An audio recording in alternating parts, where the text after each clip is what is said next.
Order. I now call Minister Michael Gove to make a statement. Secretary Gove. Thank you very much, Mr. Speaker. With your permission, I'd like to update the House and indeed the people of Northern Ireland on the implementation of the Northern Ireland Protocol as part of the withdrawal agreement with the European Union. Throughout 2020, we've worked intensively to ensure that the withdrawal agreement, in particular the Northern Ireland Protocol, will be fully operational on the 1st of January 2021. Our aims, and the proportionate and pragmatic way that we intended to pursue them, were set out in the command paper that we published in May, the UK's approach to the Northern Ireland Protocol. This set out three key commitments that we believed needed to be respected in all scenarios. We had to ensure that Northern Ireland businesses retained unfettered access to the rest of the UK market. Northern Ireland's place in the UK's customs territory had to be protected, and that meant that goods that stayed in the UK were not subject to tariffs. And we had to ensure that the important Great Britain-Northern Ireland trade flows, on which lives and livelihoods depend, were not disrupted. We needed to ensure a smooth flow of trade with no need for new physical customs infrastructure. And, Mr. Speaker, I'm pleased to say that on Monday, the European Commission Vice President, Maroš Šefčovič, and I, as co-chairs of the joint committee set up to negotiate the implementation of the protocol, came to an agreement in principle on a deal which meets all of those commitments and puts the people of Northern Ireland first. So I'd like to begin by paying tribute to Maroš Šefčovič and his team for their pragmatism and their collaborative spirit and their determination to get a deal done that would work for both sides.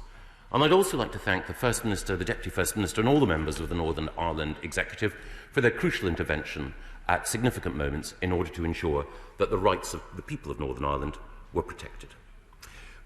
Turning now to the first government commitment, this deal protects unfettered access for Northern Ireland businesses to their most important market. And as the Prime Minister underlined, this had to be protected in full. And that meant removing any prospect of export declarations for Northern Ireland goods moving from Northern Ireland to Great Britain. And that's what our agreement will do. There will be no additional requirements placed on Northern Ireland businesses for these movements, with a very limited and specific exception of trade in endangered species and conflict diamonds. On the second commitment, Mr. Speaker, the deal safeguards Northern Ireland's place in the UK's customs territory. As recently as July, the Commission had envisaged a default tariff scenario in which, and I quote, all goods brought into Northern Ireland would consider to be at risk and are, as such, subject to the common customs tariff. If that had been implemented, that would have raised the prospect of a 58% tariff on a pint of milk going from Scotland to a supermarket in Strabane, or 96% on a bag of sugar going from Liverpool to the shops of Belfast. As we've repeatedly made clear, this could never have been an acceptable outcome. So instead, I'm pleased to say that under the agreement that we've reached, Northern Ireland businesses selling to consumers or using goods in Northern Ireland will be free of all tariffs, whether that's Nissan cars from Sunderland or lamb from Montgomeryshire. Internal UK trade will be protected as we promised, whether we have a free trade agreement with the EU or not.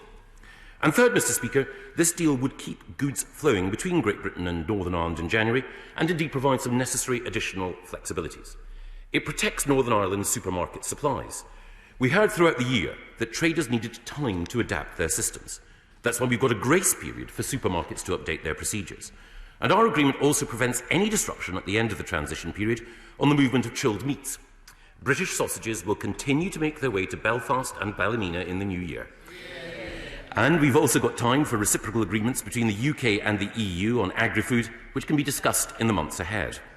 This deal also protects the flow of medicines and vet medicines into Northern Ireland. This means that we'll grant industry a period of up to 12 months to adapt to new rules under the protocol. So this will avoid any disruption to critical medical supplies. So three commitments entered into, three commitments that we have upheld. But this agreement also goes further still, providing additional flexibility that will enable us to make the most of the opportunities that face us as the transition period ends. As you know, Mr. Speaker, this House has been concerned about the risk of so-called reach-back from the state aid provisions that the protocol applies. The concern that many colleagues had was that a company in Great Britain with only a peripheral link to commercial operations in Northern Ireland could be caught inadvertently by the tests within the protocol's text. That would not have been acceptable, nor was it what the protocol had envisaged. That's why I'm pleased that the agreement we have addresses that risk. It means that firms in Great Britain stay outside state aid rules where there is no genuine and direct link to Northern Ireland and no real foreseeable impact on Northern Ireland EU trade. It's an important step forward dealing with an issue raised by a number of honourable and right honourable members across this House. Also, this deal ensures that Northern Ireland will be out of the Common Agricultural Policy, which means that the Northern Ireland Executive have full freedom to set their own agricultural subsidies for Northern Ireland's farmers. It also means appropriate and flexible arrangements, which mean that more than £400 million of spending each year is totally exempt from state aid rules. As well as this, the deal ensures that support for fishermen in Northern Ireland will also be exempt from EU state aid rules, and that means more than £15 million of flexibility for Northern Ireland's fishermen over the next 5 years. And of course, Northern Ireland's services industries are totally outside the scope of the protocol and its state aid measures. The agreement also respects the protocol provisions which were endorsed by Parliament that allow some EU officials to be present at Northern Ireland ports as UK authorities carry out our own procedures. And let me be clear, there will be no Belfast mini-embassy or mission, as some in the EU originally sought, and the EU officials will not have any powers to carry out checks themselves. There will instead be sensible, practical arrangements, cooperation, reciprocal data sharing, so that both sides can have confidence in these unique arrangements. And we also want to leave no doubt about our ongoing commitment to peace and prosperity in Northern Ireland. My right honourable friend, the Northern Ireland Secretary, will set out in the coming days further measures of financial support to help businesses and communities to prosper and thrive from the end of the year and beyond. And, Mr. Speaker, we've been able to deliver a package which now means that the protocol can be implemented in a pragmatic and a proportionate way. It takes account of the Belfast Good Friday Agreement in all of its dimensions, and it protects the interests both of the EU single market, but more importantly, the territorial and constitutional integrity of the whole United Kingdom. Now, this agreement will be approved officially at a joint committee meeting in the coming days. And of course, this agreement that we've reached also enables the government to withdraw clauses 44, 45 and 47 of the UK Internal Market Bill and avoids the need for any additional provisions in the Taxation Bill. Having put beyond doubt the primacy of the sovereignty of this place as we leave the EU, we rest safe in the knowledge that such provisions are no longer required. We know that we now need to get on and give further clarity to business as to the specifics of what this deal means for them and how it will work in detail in practice. And we will do this through the publication of further guidance.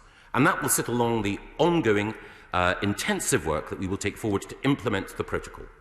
But above all, Mr. Speaker, we will always work with the interests of the people and businesses of Northern Ireland in mind, as this agreement and the important flexibilities it will provide reflects. Because we must all remember, if the protocol is to work, it must work for the whole community in Northern Ireland. And whether it is to be maintained in the future, as the protocol itself sets out, is for the people of Northern Ireland to decide through the democratic consent mechanism that my right honourable friend, the Prime Minister, negotiated. And on that critical, important note of the primacy of democracy, I recommend this statement to the House. We come to Shadow Secretary Rachel Reeves. Thank you, Mr. Speaker, and thank you for advance sight of the statement from the right honourable gentleman this afternoon. We welcome the statement and are pleased that decisions have been reached on the Northern Ireland Protocol. The Good Friday Agreement is a source of immense pride on this side of the House, given the role that Tony Blair's Labour government played in building on the work of Sir John Major in achieving it. Neither of those governments would play games with the peace process, and neither would a government led by my right honourable friend, the member for Holborn and St Pancras. Because game playing, with threats to break international law, has consequences, and it is also a dangerous distraction. The Agriculture Department in Northern Ireland say that the border infrastructure simply won't be ready in time, and Manufacturing NI say just 9% of businesses in Northern Ireland are ready for the end of the transition period. And the systems needed to make trade flow, such as the Trader Support Service, reportedly won't even be going live until December the 21st, 8 working days before the end of the transition period. Mr. Speaker, this really does give new meaning to the night before Christmas. Last December, the Prime Minister told this House, "We're a UK government. Why would we put checks on goods NI to GB or GB to NI. It doesn't make sense. So with that in mind, could the Minister explain why today's documents confirm that for trade from GB to NI, there will indeed be a range of checks, and indeed the Trusted Trader Scheme will be removed after 3.5 years and reviewed then, with further uncertainty at that point. And indeed, the exemption of agri-food checks are only available for 3 months. So can the Minister tell us what guarantees there are with prices and availability of fresh food supplies in Northern Ireland after the 1st of April? And will custom checks be required just 3 months into 2021? And this all begs the question, Mr. Speaker, did the Prime Minister actually know what he had signed up to last year and then give false assurances to this House, or did he simply not care? This is a disgraceful way to treat businesses in good times, never mind in the middle of a pandemic. Turning to the trade deal needed for Northern Ireland and for Great Britain too, we are told that the level playing field remains an outstanding area of disagreement. Yet the Prime Minister's political declaration that he signed with the EU spoke of a future relationship with open and fair competition, encompassing robust commitments to ensure a level playing field. Now, I know that some Conservative MPs are agitated by the idea of a floor on workers' rights. Indeed, no less than 3 cabinet ministers jointly wrote a book that said that British workers are amongst the worst idlers in the world. Well, Mr. Speaker, we on this side of the House do not agree with that statement, and neither do the people of our country, who want to see more security at work, not less. And there are some siren voices on the government benches who appear to view any agreement with the European Union as a betrayal. Mr. Speaker, the Minister should know that the true betrayal would be job losses, border chaos and price rises in our shops. Now, the Minister referred to cars from Nissan and lamb exports from Wales, and that they will be tariff-free in Northern Ireland. But as he knows, they need to be tariff-free with the EU too. Now, we on this side of the House, we want the negotiations to succeed. We want the government to keep its promises and come back with the oven-ready deal that we were promised at the general election less than a year ago. And indeed, Mr. Speaker, sometimes it feels that we on this side of the House want the government to succeed and bring back this deal more than those on the government's own backbenches do. But deal or no deal, there are preparations that still need to be made for Northern Ireland and for Great Britain too. And Mr. Speaker, I want to ask again about customs agents, because just minutes ago, the Prime Minister didn't seem to have any answers on how many there are. But earlier in the year, the Right Honourable Gentleman agreed with industry estimates of 50,000 customs agents needed. Since then, he's told the BBC that the number had increased fourfold, but, Mr. Speaker, he omitted to tell us what the actual figure was. So let's give the Right Honourable Gentleman another chance. How many customs agents are in place, and are we ready for the end of the transition period? And, Mr. Speaker, it's not just me asking these questions. Richard Burnett, the Chief Executive of the Road Haulage Association, says the big issues that we face is that there are insufficient customs agents, and that without this and the correct paperwork, we are likely to see vehicles being turned around, and that's going to create significant chaos and significant queues. And turning to lorry parts, can the Minister tell us how many inland border facilities are ready, and will they ensure the free flow of lorries and vehicles from the 1st of January? And can the Minister guarantee this House that there will be no disruption to medical or food supplies from the 1st of January? Mr. Speaker, ours is a great country, and Labour wants to see a good life for all our people.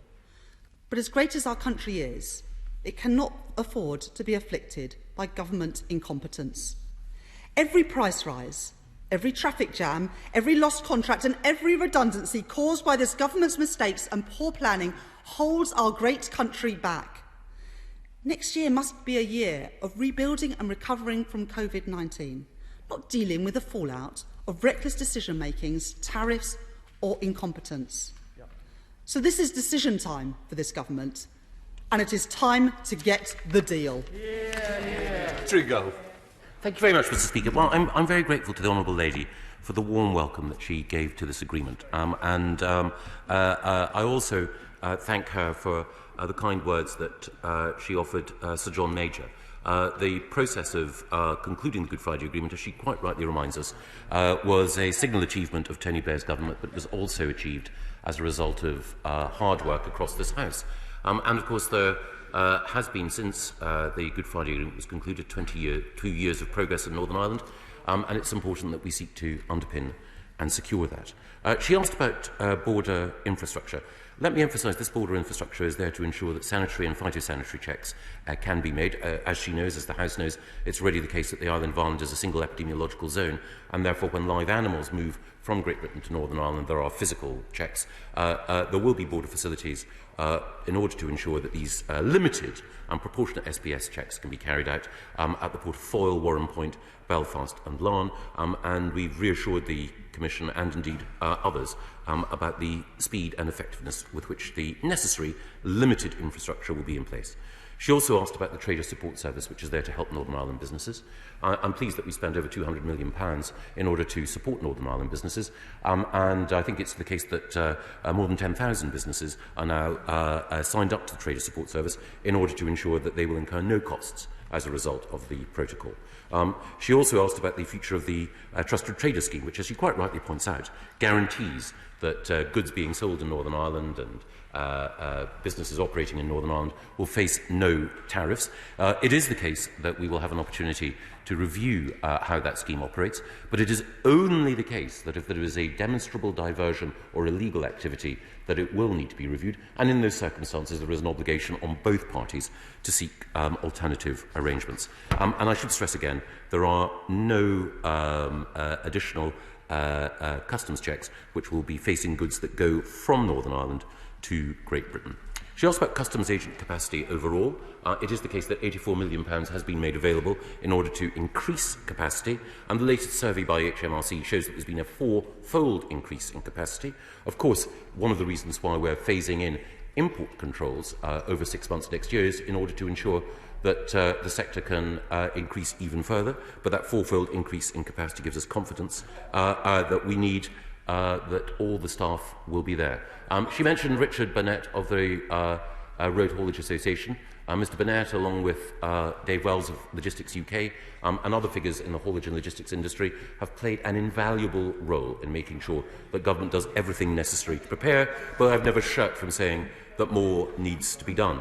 She asked about the level playing field and workers' rights. We have a proud tradition of upholding workers' rights and ensuring that we have social and environmental protections in this country higher than in many other European countries. That will not change. That is a source of pride. But one thing we can't accept in the course of the level playing field negotiations is the demand from some in the EU that if the EU adopts new laws, that we would automatically have to follow those laws or face penalties. We're not afraid to say that our standards are high and we will uphold them. But we're also not afraid to say the people of this country voted to take back control, and that is what this government will do. William Wright. Thank you, Mr Speaker. The implementation of the Northern Ireland Protocol has become my right honourable friend's equivalent of the Schleswig-Holstein question, given the varieties of interpretations that surround it. But fundamentally, does what my right honourable friend agreed yesterday make it more or less likely that a free trade agreement with the European Union that crucially ensures the United Kingdom's sovereignty in its entirety can be secured? I thank the Chairman of the Select Committee for his question. I think it was Palmerston who said that there were only 3 people who knew the answer to the Schleswig-Holstein question. One was dead, the other one was mad, and he himself had forgotten what the answer was. But on the Northern Ireland Protocol, there are all sorts of honourable and right honourable members in this House who have played a part in making sure that we can indeed secure Northern Ireland's constitutional future within the UK and ensure that we leave the European Union as one country whole and entire. Let's head up to Scotland with Pete Wishart. Pete Wishart. And thank you once again, Mr Speaker, and can I thank the Chancellor for his statement. It's one of these statements which I suppose is good news until you actually see the scale of the Brexit horrors that are now just in front of us. We're now at the stage with a chaotic Brexit that we have a sort of Schrodinger's deal, one that's sort of there but also not. I don't know if he's actually come here today looking for some sort of congratulations and well done for all this. I suppose it's a well done for taking us all to the very brink with the very worst of negotiation statecraft and what was supposed to be the easiest deal in the world. A well done for the emerging chaos at our ports and businesses taking flight, or maybe even a well done for in a few weeks denying our young people the right to live, work and love freely across a continent. And tonight we're going to have the Last Supper, but we know it will be the British people who will be crucified. And yes, what Northern Ireland's got is great for them. Best of both worlds is a phrase that we in Scotland are pretty much familiar with. It's what we were promised in 2014. Now in 2020, we are faced with the worst of all worlds. So we would give a right arm for access to the EU single market and unfettered access across the rest of the UK market. So can he explain to the Scottish people exactly why Scotland is the only part of the United Kingdom that will not get any part of what they voted for in Brexit? Secretary Gove. Well, I'm very grateful to the honourable gentleman once again for his questions. They're masterpieces of metaphorical concatenation.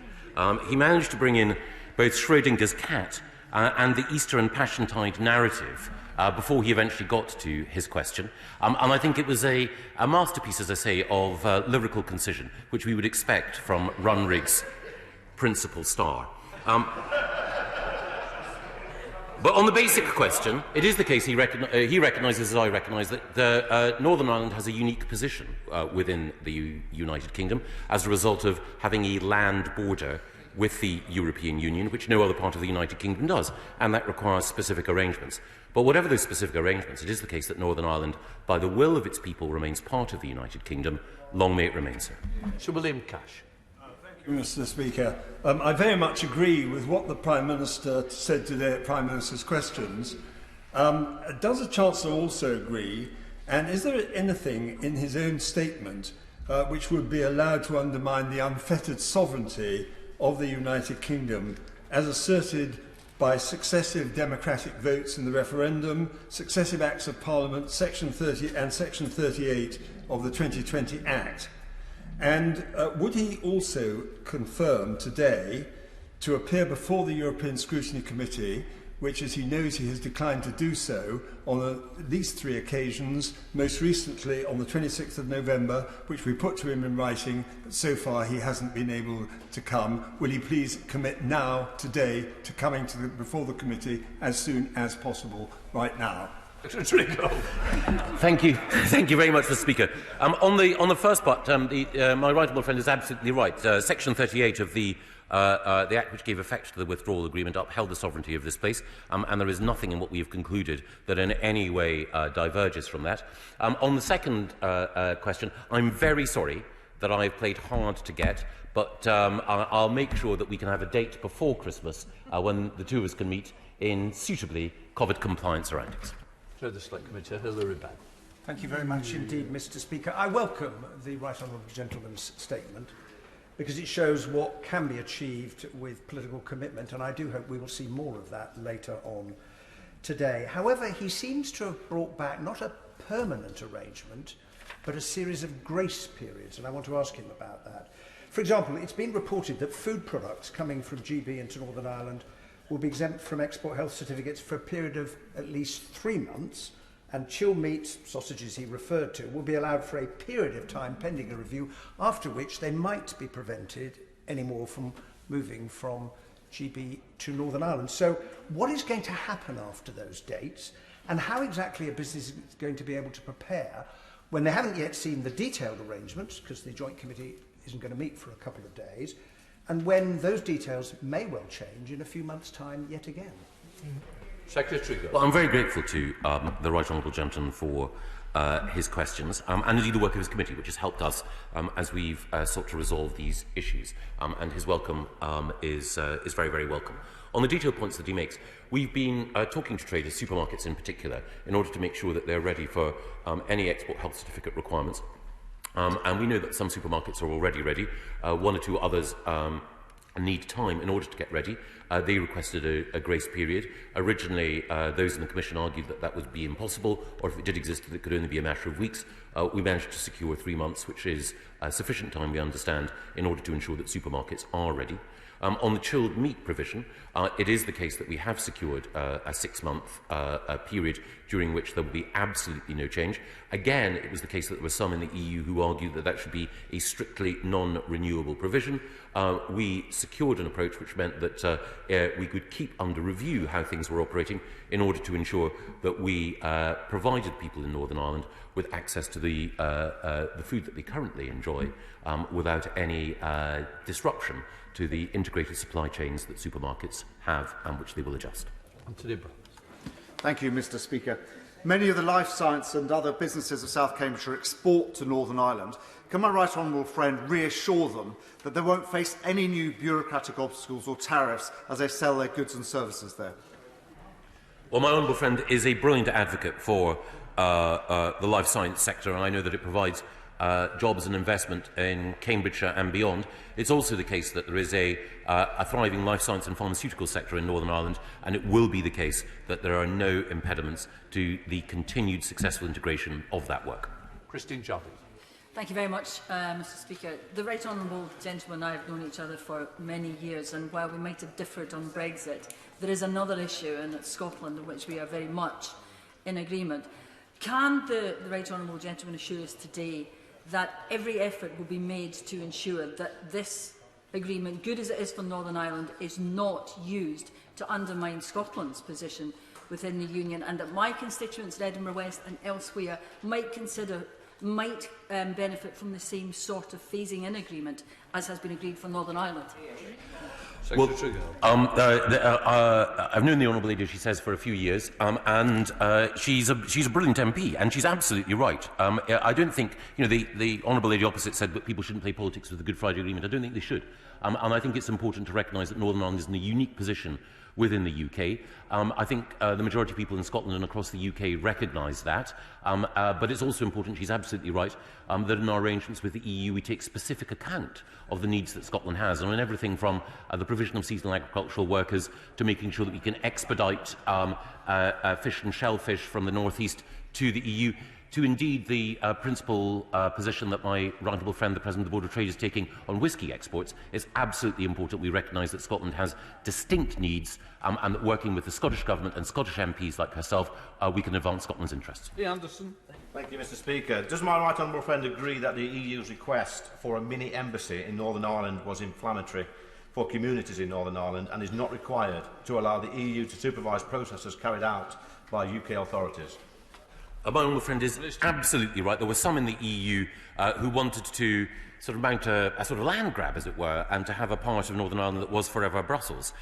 But it is the case that what we have agreed is a pragmatic approach, which means that the EU, quite rightly, can have people in Northern Ireland so that it can be assured that the UK officials who are carrying out our own sovereign procedures are doing so in a way in which everyone can have confidence. And I want again to place on record my thanks to the Vice President Maroš Šefčovič for making sure that it was pragmatic arrangements rather than symbolism that won through.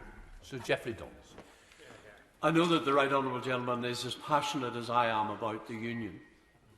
And Article 6 of the Act of Union states very clearly there should be no barrier to trade between Great Britain and Northern Ireland as is now.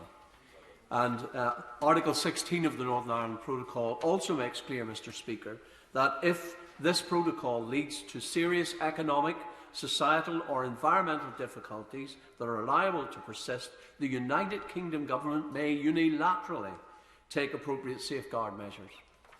Safeguarding the Union is not a 3-month, 6-month or 3-year project, Mr. Speaker. It is an enduring commitment.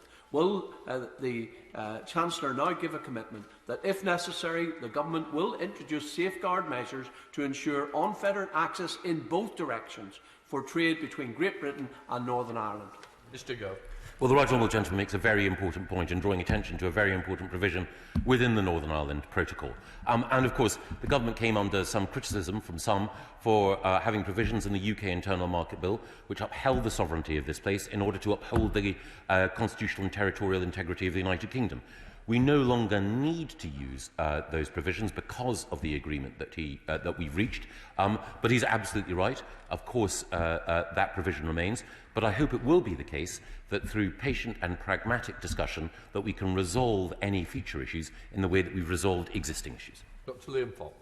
Thank you, Mr. Speaker. I do congratulate my right honourable friend on reaching his agreement in principle, which shows that Britain is willing to make constructive compromises. Can he tell us, as it now stands, is there any part of the withdrawal agreement that requires direct application of EU law to any part of the United Kingdom?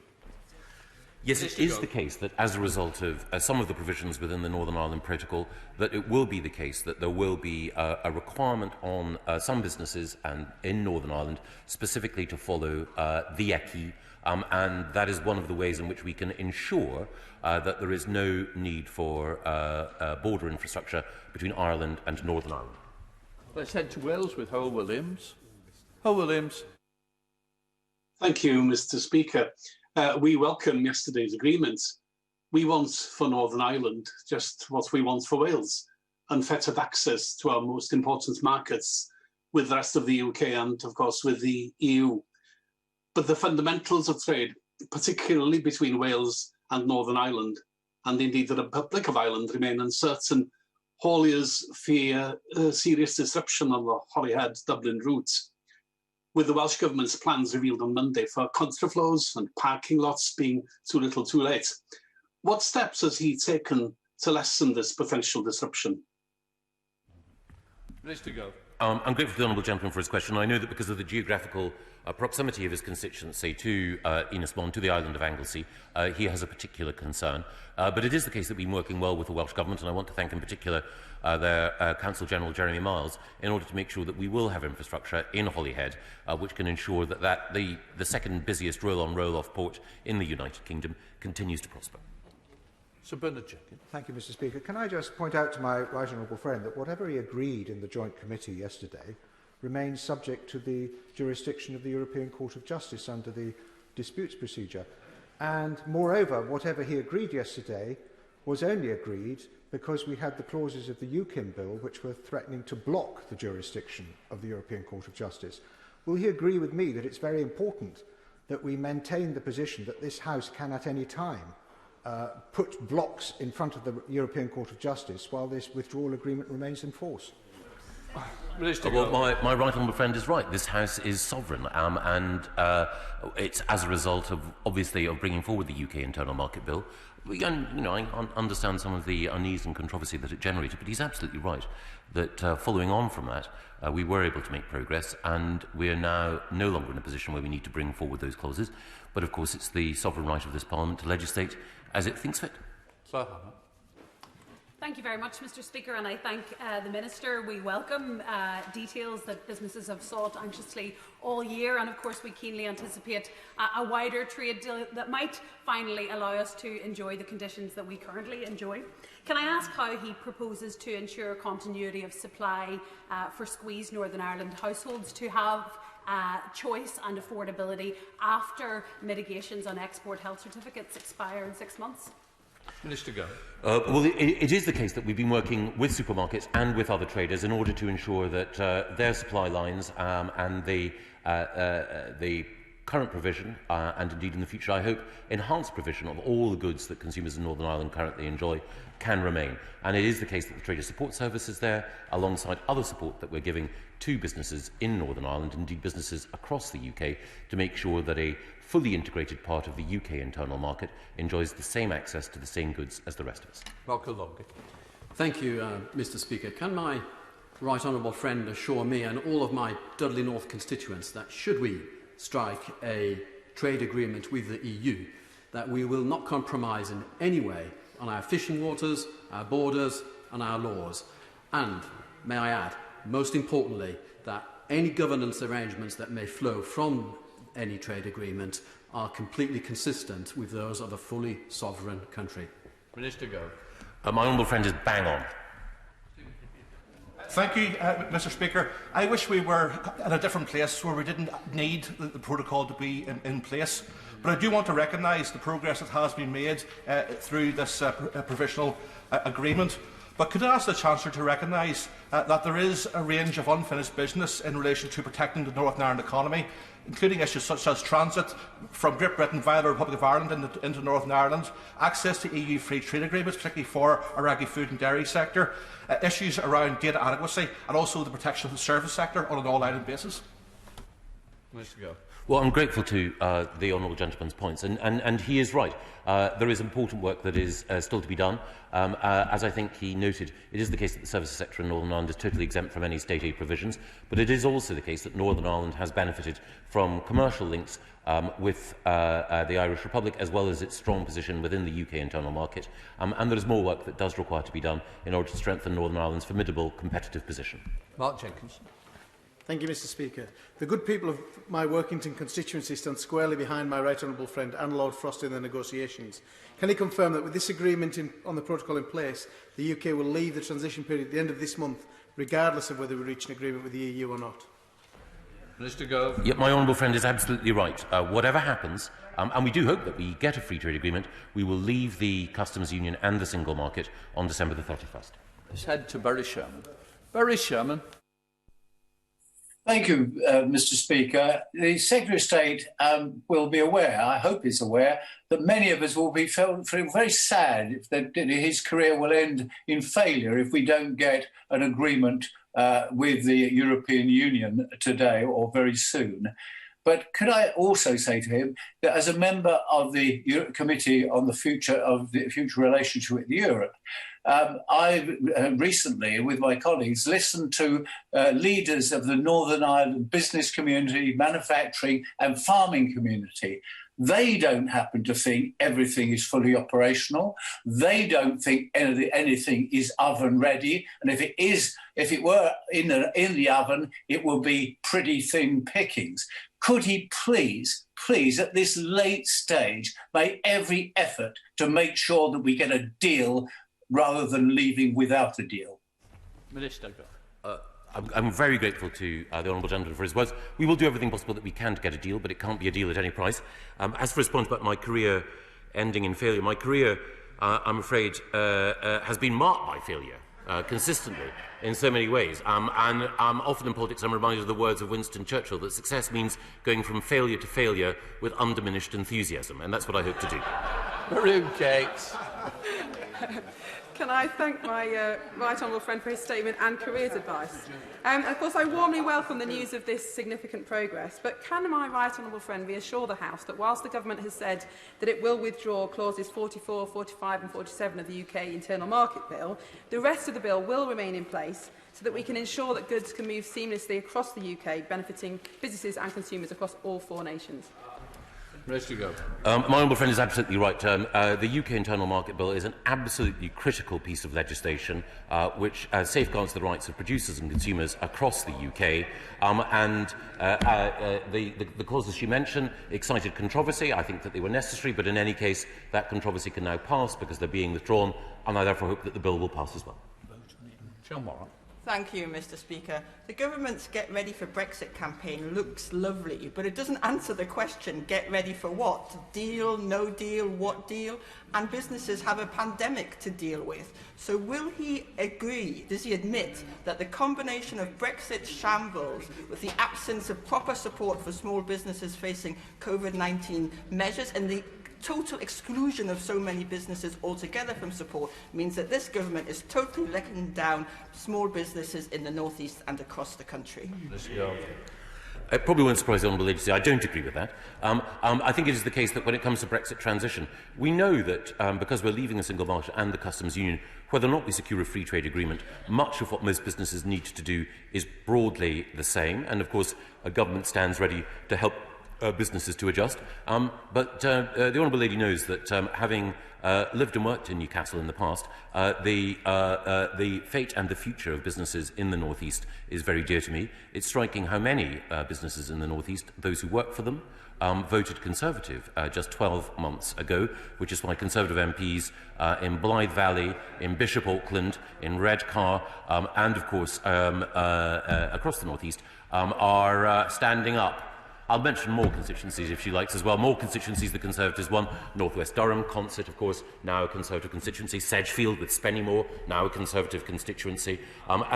Anyway, as the Honourable Lady and indeed the House knows, the North East is Tory, and that's because we stand up for workers. Richard Drax. Thank you, Mr. Speaker. Can I remind the members of the opposite benches that we all want a deal. There's no one on this side that does not want a deal, but it must be a fair deal and one that respects the UK's integrity. On that point, my honourable friend has said to us on many occasions that we must leave together. In answering questions to my two right honourable friends from North Somerset and Harwich, he said, unless I'm incorrect, that EU law will apply in Northern Ireland, as will the European Court of Justice. Now, we've gone to all this effort to be free of these structures. Can you confirm that I've got it wrong, or he's got it wrong, one or the other? Minister. Well, my honourable friend never gets it wrong, he is right. It's there in the withdrawal agreement and in the protocol that we accept the acquis in a specific number of areas in Northern Ireland, that is part of the withdrawal agreement which was signed before the general election, which was in the Conservative manifesto, and which many, though not all, members of this House supported. Now, of course, there were some concerns, understandable concerns, that the way in which the protocol would apply would mean that we would face tariffs and other restrictions. The agreement that we've concluded means that won't be the case, and the UK will leave, and Northern Ireland will be capable of benefiting from trade deals that we do as a result of Brexit, and also will be outside the Common Agricultural Policy, and also it will benefit from the Australian-style points-based immigration system which applies across the UK. Owen Thomas. Thank you, Mr. Speaker. While the Minister is telling Northern Ireland they can have the best of both worlds, he's using the same reasoning to tell Scotland to shut up and get back in your box, all while claiming any negative impacts are not actually Brexit related. Is it now the case that the Minister's become the government's very own Bart Simpson, causing chaos and presenting their agenda regardless of costs while claiming, I didn't do it, nobody saw me do it, you can't prove anything? Minister. Well, I always thought that the Simpsons character I most remembered was Groundkeeper Willie, actually, because, as you know, he's an Aberdonian. Well, I'm not sure what his position is on independence, but he's certainly, as Jannies go, he's one of the best. But anyway, to the honourable gentleman's particular point, it is the case that Scotland does have the best of both worlds. It has a devolved administration in Holyrood and representation by great MPs like himself here in Westminster. We go to John Barron. Thank you, Madam Deputy Speaker, and I commend my right honourable friend for his role and very much welcome this agreement. It is good news that the EU has compromised. Otherwise, its previous position on everything from unlimited checks and export declarations could have choked trade between Great Britain and Northern Ireland. However, given this agreement will add an impetus, if you like, to the wider trade talks, will he commend the Prime Minister for not making last-minute compromises just to get a trade deal over the line? Because he has the support of the Conservative Party should he decide to walk away and trade on Australia and Canada terms. After all, a trade deal is for keeps, not just for Christmas. My right honourable friend is absolutely right, and the points he made, like the points that Sir Edward Lee made earlier, reinforce the fact that the Conservative Party is united behind the Prime Minister, willing him to get a deal, but also ready to accept that if we cannot get the deal that we want, that we will not accept a deal at any price. That has to be the right way forward. Tim Farron. Thank you, Madam Deputy Speaker.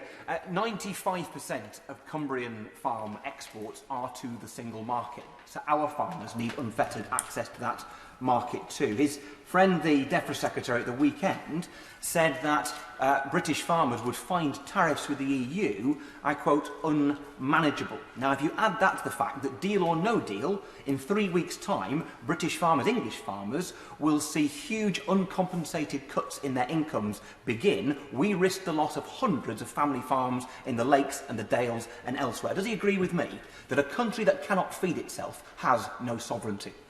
Minister. Well, The Right Honourable Gentleman makes several very important points. The first is that we absolutely do need to support upland farmers, not just in his own beautiful constituency and in Cumbria, but across the United Kingdom. And it is the case that sustainable livestock farming is the only way in which we can make sure that we have agriculture in the future in upland and grassland areas such as the one that he represents. The second thing is, yes, there is a prospect of tariffs if we don't secure a free trade agreement, which is why we do need to have support systems in place for those. Third point I would make is that the new system of support that we're giving to farmers combines not just support for small farmers, but also support for the climate change and environmental goals that we both share, and I think it's important that we do reform the Common Agricultural Policy in that way. But I look forward to continuing to work with him because I know that his commitment to rural England and to our farmers is resolute. Now we go to Flick Drummond. Thank you, Madam Deputy Speaker. Can I welcome the principle that exit summary declarations for goods from Northern Ireland to the rest of the UK will not be required? But does my right honourable friend agree that while it's reasonable for EU authorities to supervise the application of the protocol in Northern Ireland, can he assure me that all processes in UK sovereign territory will be carried out by UK authorities? Minister. My honourable friend is absolutely right, and it is UK authorities carrying out our procedures in our territory under our laws. Lloyd Russell-Moyle. Thank you, Madam Deputy Speaker. This was the never-ending story, and it seems a bit like it's just turning into a never-ending nightmare for businesses who have been told not of a settled situation, but have been told that the can is going to be kicked down the road for 3 to 6 months. Is it not time to be honest with the British people and say this will never end, negotiations will continue forever because this government is just not capable in securing decent deals that are settled wills with the European Union? Minister. Well, I think, and I absolutely take the point that the honourable gentleman is making, but I think it is the case that we will be negotiating in the future new free trade deals, as it happens, with other countries outside the European Union, which we couldn't have negotiated inside the European Union. These negotiations are led by my brilliant colleague, the President of the Board of Trade. She secured deals, for example, with Japan, even better than that which we had in the EU. So negotiating going on is what trade secretaries do, and we're lucky to have the best in the world. Mark Pawsey. Thank you, Madam Deputy Speaker. I welcome my honourable friend's statement in which he spoke of the importance of providing clarity for business. Can he confirm that clarity will include ensuring that manufacturers from across the UK will continue to be able to trade freely with a market of 500 million consumers who are on our doorstep? Well, my honourable friend makes an important point, and he's been a consistently strong and coherent voice for manufacturing, not just in his own native West Midlands, but across the United Kingdom. And one of the things that we do want to secure is a free trade agreement, which ensures that our manufacturing and advanced manufacturing sector can continue to sell into a market on our doorstep. Emmanuel Buck is not here. Robin Miller. Thank you, Madam Deputy Speaker. I too welcome this package and what it means for business, for peace and for our union. And dare I say that news of tariff-free lamb comes close to being glad tidings for the shepherds on the hillsides above Aberconway this Christmas time. But lest we get lost in that kind of detail, can my right honourable friend just confirm that there's nothing in this agreement which compromises the integrity of either our sovereignty or the union? Minister. No, my honourable friend is absolutely right. This House remains sovereign, and it is also the case that the territorial and the political integrity of the United Kingdom remains robust. Sammy Wilson. Thank you, Madam Speaker. This party opposed the protocol and warned about all of the problems which the Minister is now having to address. And whilst we welcome the changes which we made today, nevertheless, the real test will be in how these measures work on the ground rather than the spin we get in this House. And I just want to ask the Minister, first of all, as far as EU officials are concerned, is it not a fact that whilst they will not carry out the searches and the investigations, they will be able to direct UK officials on the ground, and under Article 5 of the protocol, UK officials will have to carry out their demands. And the Irish government is now spinning that the 6-month period is simply to allow supermarkets in Northern Ireland to source their products from the Irish Republic. Does he believe that we have gained back sovereignty if we're allowing EU officials to direct our officials and other governments to tell us where we can get our food from? Minister. Well, I'm very grateful to the Right Honourable Gentleman because, as he quite rightly points out, there were a number of very principled opponents of the whole idea of the protocol itself. And he and his colleagues in his party laid out some of their concerns in a very cogent fashion. In the end, this House of Commons decided that the protocol as part of the withdrawal agreement was the right way to proceed. But as he quite rightly pointed out, it was important that a number of difficult questions were addressed. And he's also absolutely right that the proof will be in the implementation on the ground. On the two specific areas that he mentions, it is the case that the limited number, I think it's probably no more than 24 at most, of EU officials who will come into Northern Ireland will be working alongside UK officials, and it will be the UK officials who will be in the lead there, but we want to provide the EU with assurance. On the matter of where goods are sourced from, I can't think of any better place for goods in Northern Ireland supermarkets to be sourced from than Northern Ireland itself. And I don't think it's the case, wonderful though produce in the Republic of Ireland is, that there is any better producer. The gentleman over there asks about bananas. I think he was referring, of course, to SNP policy on trade. But when it comes to pork products, there's nothing better than an Ulster fry. Adam O'Free. Thank you, Madam Deputy Speaker, and I want to thank you for your kindness towards, and the Right Honourable Member for, his kindness towards my many children who've been here on many occasions. And my 9-year-old Atticus said to me when he just got sight of the question I was going to ask today, "But Dad, the answer to that question is so obvious." So I'm going to ask it anyway, which is, despite our desire for a goods trade deal with the European Union, does my Right Honourable friend agree that we must never again cede control of our borders or coastal waters to a foreign power? Minister. Well, I knew that my honourable friend was a great dad because his son absolutely hits the nail on the head in saying that the answer to that question is obvious. No, we absolutely should not cede that control. Very good question. Answer's clear. Excellent son. Brilliant dad. Now we go to Sarah Owen. Thank you, Madam Deputy Speaker.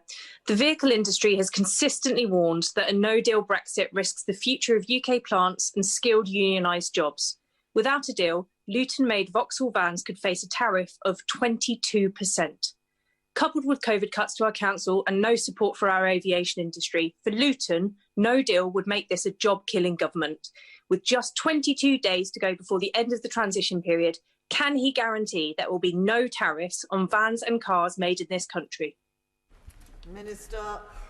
Well, the automobile sector is important, not just in Luton, where there are so many skilled people producing fantastic products, but across the UK. And of course, if we secure a free trade agreement, it will be a zero tariff, zero quota agreement. If we don't secure that agreement, then it will be the case that there will be tariffs, but there will also be tariffs on automobiles coming into the UK, and that will have an impact, obviously, on industry in the EU. We are only halfway through the call list, and it would be best if I can manage to get everybody who wants to ask a question on this very important subject in to ask such a question. I see that I have some agreement from my right honourable friend who's quite far down the list. Therefore, I must insist on having questions. Just questions, short questions, not great big statements. We all know what's already happened. Let's just have the questions for the Minister so that we can then just have answers from the Minister. Julian Smith. I welcome this agreement and thank him and his civil service team for getting us to this stage. But could I urge him to spend some time with the PUL community who retain concerns about the detail? I suggest Michaela's Kitchen on the Shankhill Road is the best place to do that engagement. But also, could he spend some time now with the nationalist community, unaligned voters, and those passionate supporters of the European Union in Northern Ireland to demonstrate to them that the practical approach he and the EU have taken on this protocol can now be replicated on issues like climate change, health, jobs and the future of all people across the island of Ireland? Minister. My honourable friend is absolutely right. There is more work to do, and I always enjoy any opportunity to be in Northern Ireland with my right honourable friend, the Northern Ireland Secretary of State. He was an outstanding Secretary of State in Northern Ireland, and he makes a series of very important points that I take completely to heart. Matt Western. Thank you, Madam Deputy Speaker. Honda, of course, have just announced they've had to pause their production due to problems in getting components through ports. Does the Secretary of State suggest that the failings of Honda to get these parts is down entirely to them, or does the government share some of the blame? No, I don't think it's Honda's case. I think it is the case that there is a global problem with container traffic, and that point's been well made by those who are leading our major ports. James Sunderland. Madam Deputy Speaker, could I please ask my right honourable friend whether the recent removal of clauses from the Internal Market Bill serves as an indicator or a sweetener to the European Union that early white smoke might be forthcoming on a wider trade deal? Minister. We made that decision as a government because we believed that we'd satisfied all of our aims in the discussions on the protocol. It was a sovereign decision, but I hope that it will help to ensure that we do get an FTA. Joanna Cherry. Thank you, Madam Deputy Speaker. I welcome the withdrawal of clauses 44, 45 and 47 of the Internal Market Bill. But can the Chancellor tell me, has he any plans to carry out an assessment of the impact of the threats to breach a recently signed treaty on the United Kingdom's international standing and the UK's ability to enter into future agreements, given that it's now known across the world that the United Kingdom is prepared to break its word in order to get its way? Minister. I think the Right Honourable and Learned Lady will know that since we introduced those clauses in the UK Internal Market Bill, we succeeded in signing any number of trade agreements with other countries, and I think that's because the reputation of the UK continues to stand high. Now we go to Harlow, to Rob Halfon. Thank you, Madam Deputy Speaker. My right honourable friend has played a blinder. But could I ask him, given that the EU withdrawal means that British government procurement will no longer be subject to OJ-EU rules, what concrete steps will my right honourable friend take to ensure that Northern Ireland companies and businesses across Great Britain that wish to procure contracts with government can only do so if they employ a significant number of apprentices? Minister. Very important point by Chairman of the Select Committee. My honourable friend Lord Agnew will be bringing forward a paper on procurement reform shortly, which will show exactly how we can achieve the ambition that he has so consistently and brilliantly put forward for apprenticeships. Carrie McCarthy. Thank you, Madam Deputy Speaker. Following on from the question that my honourable friend for Warwick Leamington asked about the situation with Honda, given the chaos at ports is already occurring before the end of the transition period, and I understand this is because people are stockpiling because they're so worried about what will happen next year, can he confidently say that the perfect storm of Christmas, Brexit stockpiling, COVID restrictions and the new customs regime will not lead to significant disruption come January? Minister. No, it is a very fair point. There are a number of things which are coming together this Christmas, and it's helpful that she contextualises the fact that the situation that we have with containers is as a result of many factors. We're doing everything we can in order to ensure that trade continues to flow freely, but as she quite rightly points out, there are a number of factors with which all governments are having to grapple. Joe Gideon. Thank you, Madam Deputy Speaker. With clauses 44, 45 and 47 of the UK Internal Market Bill now withdrawn, can my right honourable friend reassure the House that seamless trade between Northern Ireland and the rest of the UK will continue, despite any suggestion from the European Union to interpret the withdrawal agreement in such a way as to prevent our internal market, which has functioned for centuries? Minister. Well, my honourable friend is absolutely right. I should stress that there were some in the EU who did have precisely that agenda, but Vice President Maroš Šefčovič has done a great job in making sure that this is an arrangement that works for everyone. So it will continue to be the case that the superb ceramic products that are made in her constituency will continue to flow onto tables in Belfast, Ballymena, Strabane and Derry, Londonderry. Bill Esterson. Does the Minister regret the fact that the government abolished the expert trade advisory groups which were set up to advise the government on customs and continuity in trade, They were disbanded in July because the members, or some of the members, refused to sign non-disclosure agreements. Wouldn't it have made more sense to keep the trade advisory groups going to help avoid the disruption we've been hearing about at the ports and the delays in essential food and manufacturing parts which are being widely reported today? Minister. Well, that's all news to me, but maybe he has a point, I don't know. Now we go to Dame Cheryl Gillan. Thank you, Madam Deputy Speaker. Can I commend my right honourable friend and also the Vice President for reaching an amicable and sensible agreement? And can I wish the Prime Minister well and hope that neither of the two diners tonight get indigestion and also achieve an acceptable deal, both for the EU, but in particular our own country. At the end of last month, Jim Hara told the Public Accounts Committee that Customs is concentrating on 7 key IT systems that need to be changed or built from new to enable GB EU trade to continue and to enable us to comply particularly with the Northern Ireland Protocol. Could my right honourable friend update me on those systems? Will they be completed before the end of the transition period? Minister.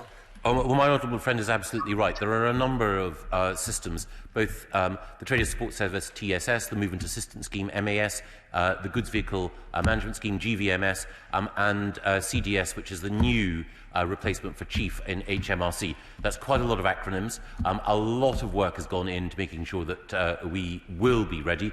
Some of it is close to the wire, but I'm confident that everything will be in place. Jonathan Edwards. Madam Deputy Speaker. From the 1st of January onwards, if he was a business owner primarily exporting to the EU, would he prefer to be located in Northern Ireland or Wales? Minister. Well, that is the most difficult question I've ever faced in this House. Because I love Northern Ireland and I love Wales as well. And there are all sorts of advantages of being located in either jurisdiction. I suspect my choice would be made even more difficult if I had to choose between, say, Carmarthenshire or North Armagh. Forgive me, Northampton. Two uniquely beautiful parts of the United Kingdom.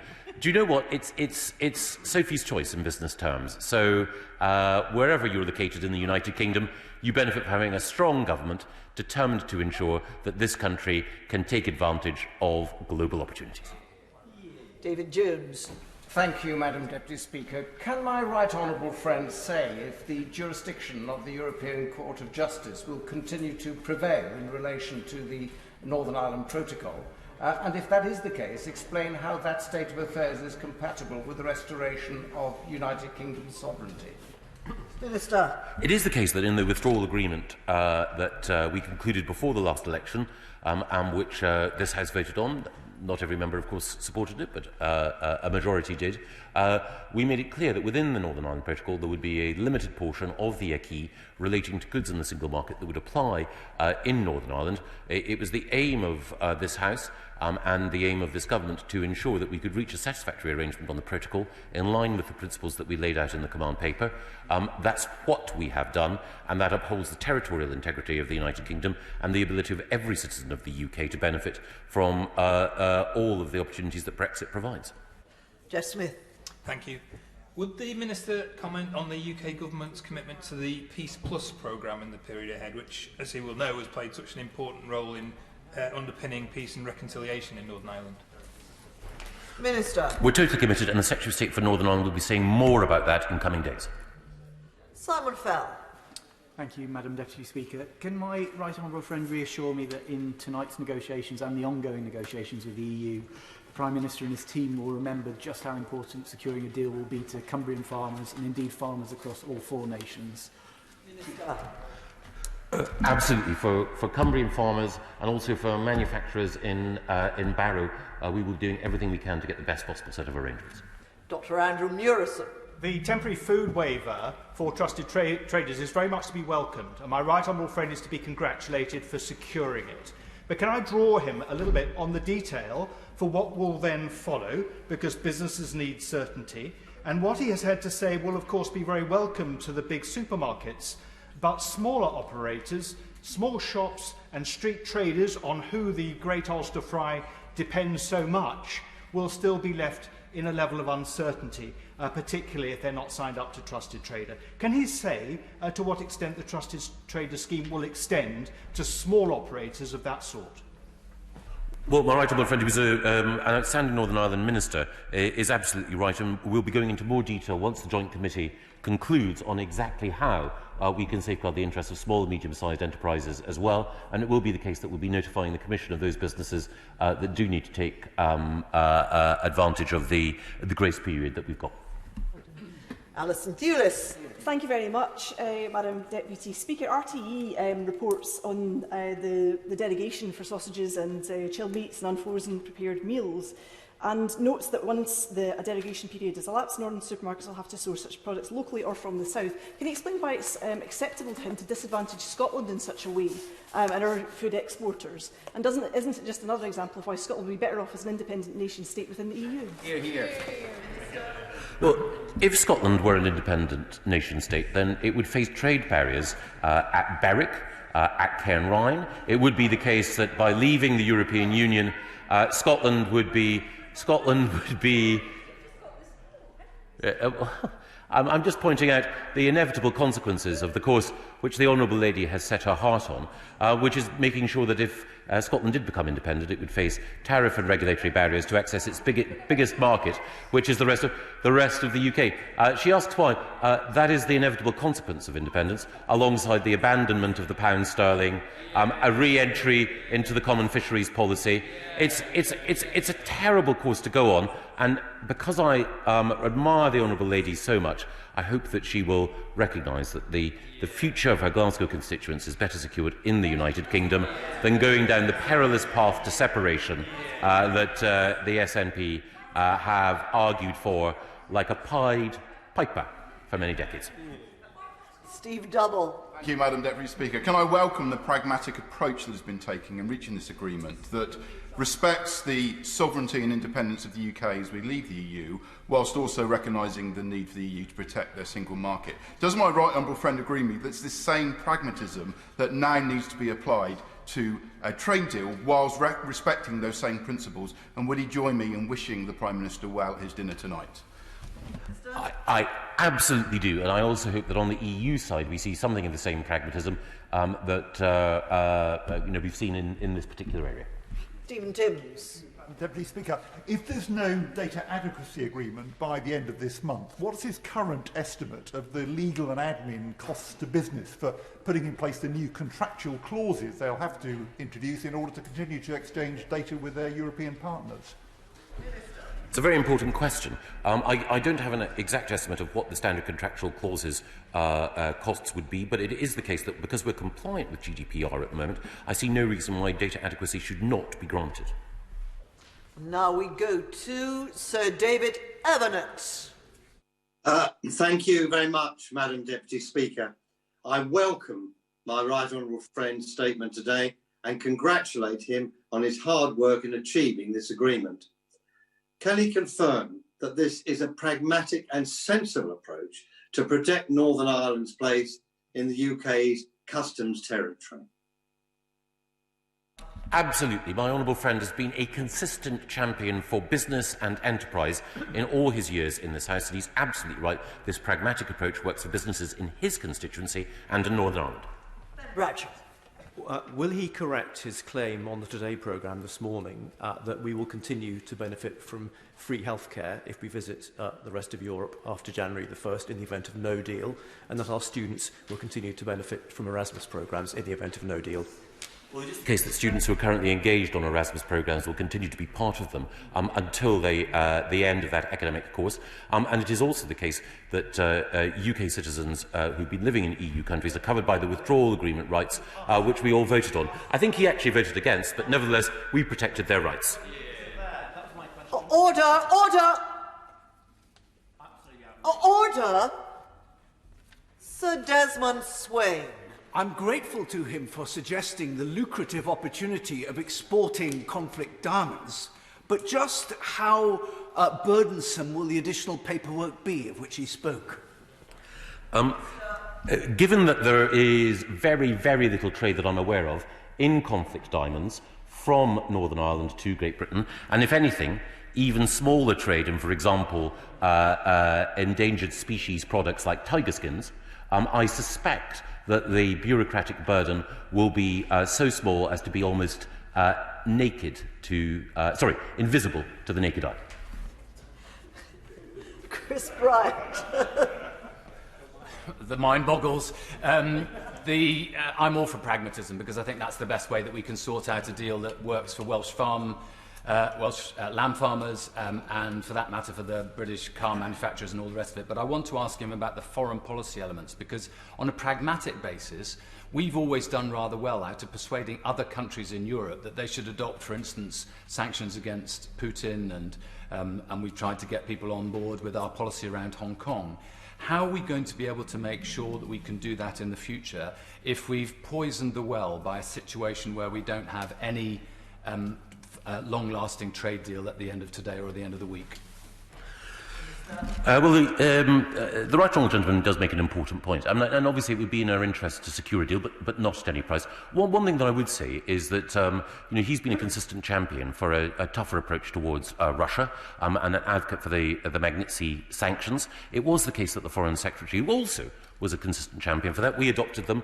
The EU followed. It's no criticism of the EU, but it is the case that we can continue to have influence. But obviously, if we do have a satisfactory arrangement with the EU, that would work for everyone. Andrew Griffith.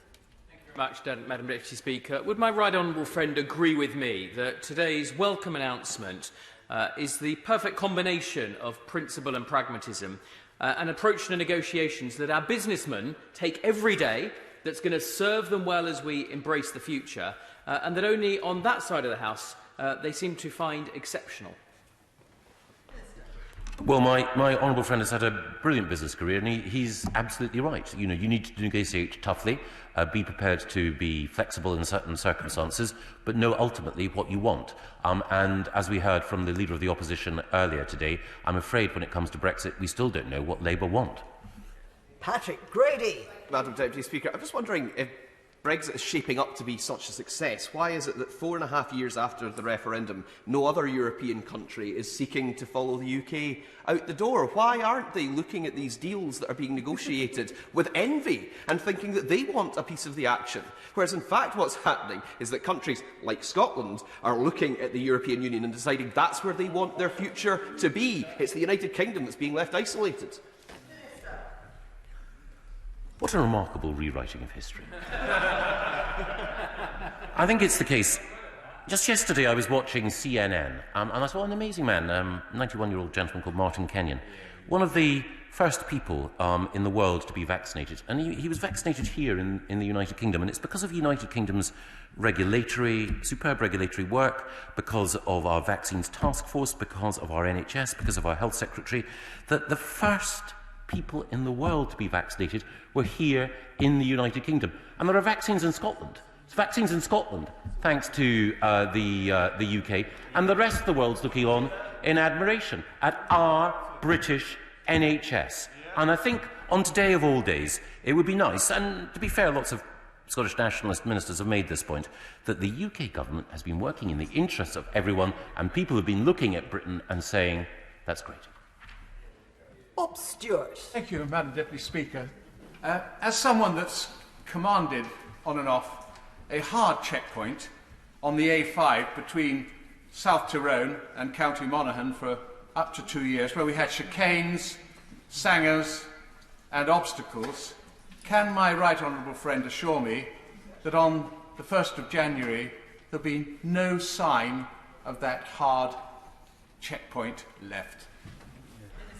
Well, my honourable friend, like so many who served with distinction in Northern Ireland, contributed to ending terrorism. These were hard-won gains, and there will certainly be no return to physical infrastructure of the kind that he had to negotiate when he so bravely served his country. Vera Hobhouse. Madam Deputy Speaker, can he give me an indication when we will finish negotiating and debating Brexit, given that 10 months on from getting Brexit done, we are still debating the same issues, and he himself said in a statement today further details will be worked through in the month ahead. Well, far be it from me to prevent Liberal Democrats talking about whatever they wish to talk about. It is the case, I recall, that the very first person, I think, in this House to argue for an in-out referendum was the former member for Sheffield Hallam, the former Deputy Prime Minister, Nick Clegg. And it's still the case that people in the Liberal Democrats are calling for referendums. I'm a traditionalist. I love the fact that the Liberal Democrats are consistent in their determination to ensure that however many referendums we have, we must have more. I'm sure that Gladstone, Grey, Harcourt and Chamberlain will all salute the determination of the Liberal Democrats to stay true to their tradition, and whenever everyone else has settled the question, to say, let's reopen it. Greg Smith. Madam Deputy Speaker, I very much congratulate my right honourable friend on securing this agreement. It is absolutely right that it must only be UK authorities that perform any checks. When it comes to the EU authorities supervising or observing, can he confirm to the House that they will be paying for that and they do not expect UK taxpayers to pick up the bill for their presence? That is absolutely the case. The EU will be paying for it, and I hope that while people from the EU's agencies are in Northern Ireland, that they take advantage of Northern Ireland's wonderful hospitality as well. Jim Shannon. Thank you, Madam Deputy Speaker. And the DUP have been consistent and remain consistent that there must be no border down the Irish Sea. Can the Chancellor give me an assurance that in July 2021, the year that we mark the centenary of the Union, the good people of Strangford will have no impediment placed on them by Brussels to buying foodstuffs from fellow British citizens in England, Scotland and Wales? Absolutely. The citizens of the beautiful Ards Peninsula will continue to enjoy the rights that we uphold as shared UK citizens. Steve Bryan. Thank you. My constituents will be very joyed at the changes to the Internal Market Bill, as my right honourable friend knows. The Joint Committee has clearly done its job, and shown rumours of compromise demise are greatly overstated. Now, the British Government have moved and shown much seasonal goodwill, so can I ask my right honourable friend if he agrees that this announcement only truly works for us all if it's followed by good news on the wider EU-UK trade deal imminently? This deal works in its own right. It shows the virtue of principle and pragmatism allied, but it's also the case that if we do secure a free trade agreement, that would be an additional helpful bonus. And finally, we go to Simon Hoare. Thank you, Madam Deputy Speaker. Can I thank and congratulate my right honourable friend for arriving at the position that he has. The Good Friday Agreement is protected, the Union has been secured, and more importantly, the rule of law upheld. Can I seek his assurance that during the grace period, he and ministerial colleagues provide strong and active support to businesses of all sizes in both GB and Northern Ireland to ensure that they are able to meet the challenges of a new regime and to do so successfully? Well, my honourable friend makes an absolutely critical point, and can I thank him and the Select Committee he chairs for the rigorous scrutiny that they've applied throughout this process, which has ensured that the government has been kept up to the mark. And he's absolutely right that concluding this agreement is just one step. We need to continue to support businesses in Northern Ireland, large and small, as they face the challenges but also take advantage of the opportunities ahead. Thank you. I will now suspend the House for 3 minutes in order to allow members to leave safely and compliantly and to allow other members to come in. Order!